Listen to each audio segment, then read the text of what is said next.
Hey everyone, welcome back to Never Stop Building. My name is Jason, and today we are taking a look back at the design and construction of a large timber frame porch that I helped my friend Fred construct. So let's take a quick look at the design. The client was redoing his whole front of house and wanted a substantial timber frame porch to update the entryway. And this was going to be implemented as two posts holding a single cross beam, and that's going to be supporting a ridge beam and two rafter beams or top plates, with the house supporting the other side of those beams.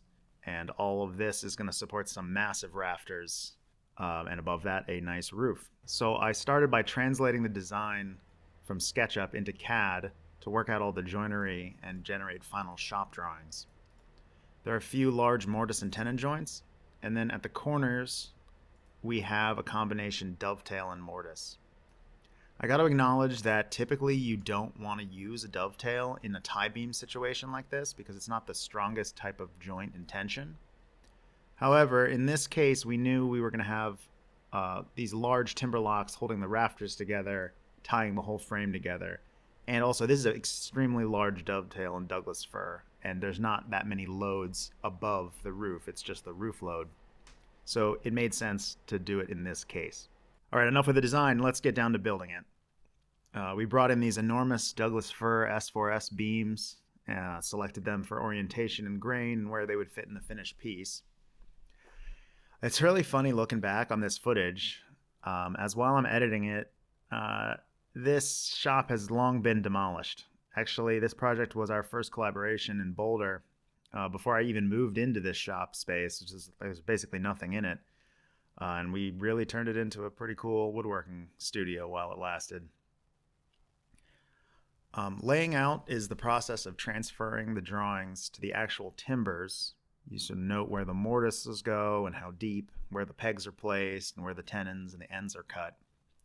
So if we make any game time decisions as we're looking at the wood and making adjustments to the knots or grains, the layout reflects all of that. And then once we've got all the parts laid out, we get to do the real fun part, which is cutting the joinery. The general process for cutting the joinery is first to drill or mortise the peg holes, and then cut the mortises, and then cut the tenons. As one of my teachers liked to say, the vagina comes before the penis. And other than it being, I guess, some chivalry, the point is that it's a lot harder to adjust the mortise than it is to adjust a tenon. So you sort of do your best job of cutting a square and correct mortise, and then if there needs to be an adjustment, you can be made while cutting the tenon, shaving down a little bit of the cheek or whatnot. Here I'm making the king post that supports the ridge beam on the outward facing cross beam. It's a really large piece, so I had to square it up on one edge by hand, and then we used the jointer and hand planes to sort of bring this big timber into a product ready to work. Then on to cutting out these large tenons, and we're finishing up the piece, and it turned this big piece down into this little king post. So for the most part, all of our joinery worked out really well. We split the line and did a great job cutting everything. We also cut the dovetail joints, and on the male side of the dovetails, you make a slight compensation so that there's a taper. So when you drop the sliding dovetail into its receiver, it doesn't get tight until towards the end. That way, it's not a huge pain to put these huge things together. In some cases, I'm not entirely sure why we didn't drill the peg holes first, but I guess maybe we were waiting to see if we needed some peg holes in certain areas of this. Here I'm drilling the holes in the bottom of the posts for the anchor bolts.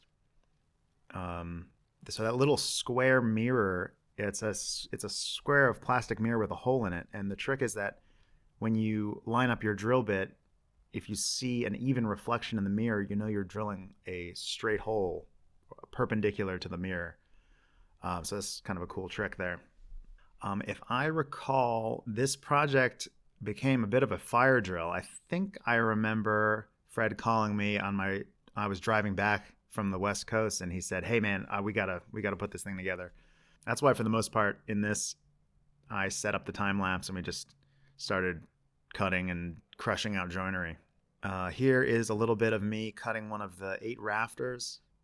I think we were getting to the point where we ordered some pizza and burned the midnight oil and just finished up all the parts. After joinery, they were all sanded, free of any of the layout, and then we chamfered everything and cleaned up the ends and sort of made them prepped for installation. We loaded those first 2 posts to take to the site, and you can see on the tops there we have some temporary boards attached to them so we could lift them on and off the stones while we were fitting them. So fortunately, before we got to the site, Fred had graciously dug the pier holes, so we cleaned up the site and prepared to pour some footings. The plan was to sink these large granite round stones into the wet top of the footings and then drill vertical holes for the anchor bolts. The 2 posts would then be scribe fit on top of the stones for a little ishibatate action, which is standing on stones in Japanese. This has become a pretty popular look lately, but it's more than just a cool look. By having the post sit on a round top stone, any moisture is shed away from the base of the timber, which prolongs its life. Man, I swear, one of these days I'm going to get a proper crane or telehandler and stop abusing rental equipment. Turns out you can make a pretty nice makeshift crane out of a man lift. However, the control of the up and down is pretty spotty at best. And they build in all sorts of safety lockouts on these, so, to, I guess, prevent us from doing the things that you're seeing. But not to fear. We used the winch on the Dream Machine and a snatch block hooked to the man lift to give us the up and down control we needed. Basically made ourselves a crane. So we lifted the first post over the stone and did an initial rough scribe, which we used a compass. You could use a similar, any kind of thing to follow the stone contour. Then we followed that line with a router to get the outline. And then first we used the chainsaw to try to remove some of the bulk of the waste, but this wasn't a very efficient, so we switched to an angle grinder with a wood carving disc to hog out the main underside of the post. Then it was a matter of up and down on the stone to tweak the scribe till all 4 sides of the post were neatly fitted around the stone. And you can see there it was helpful to put some blue chalk on the stone, and as we dropped the post down, you could see areas where it was rubbing and remove any of the blue material and just bring it slowly into a perfect fit. We bounced back and forth between doing some of the demo on the house to prepare the areas to receive the beams and hoisting the posts on and off to finish that scribing process. After we got all the posts fit on the stones, we set our vertical elevation and laid out for the tenons and also access holes to tighten down those hold-down bolts. And then we cut those holes as well and the joinery. At the end, we will put little plugs, grain-matched plugs in those access holes once the bolts are tightened down, and it'll be barely visible. We really didn't know how much material we were going to need to remove from the bottom of the post to fit them on the stones, and that's why we needed to leave the posts overly long and then cut the joinery on the top once we knew that final length.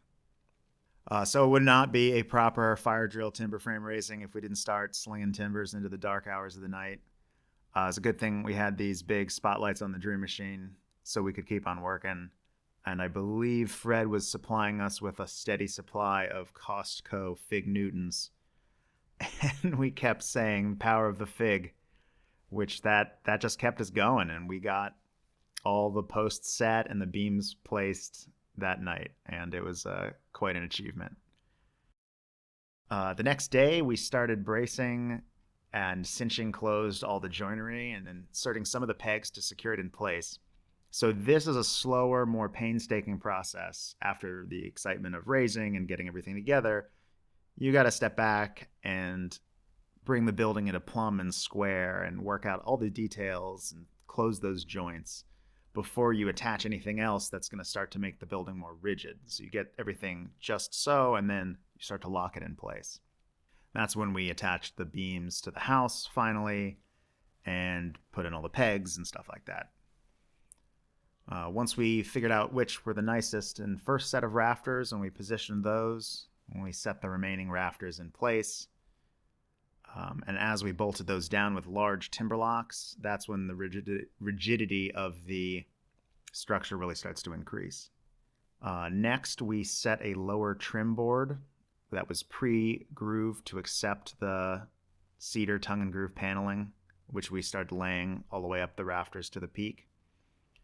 And you can see also from looking down, we have Western red cedar trim boards that go all the way around the roof and are mitered at the corners, and these overhang to give the under roof a really nice clean look. On top of the tongue and groove, we put down battens that not only brought the roof thickness in plane with the trim boards, but also gives a little more meat to screw down the sheathing so that we don't risk punching through the tongue and groove.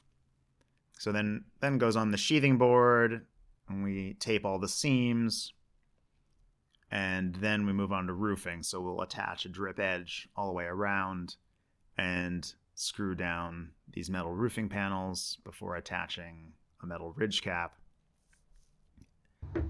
And the last detail of this porch build was a diamond-shaped wooden cover to hide the round peg, which didn't really look super nice on the front of this. And that adds a nice little touch to the front, and it was a cool opportunity to get the client's kids involved. They kind of got a kick of going up in the lift and hammering that part home. Beautiful.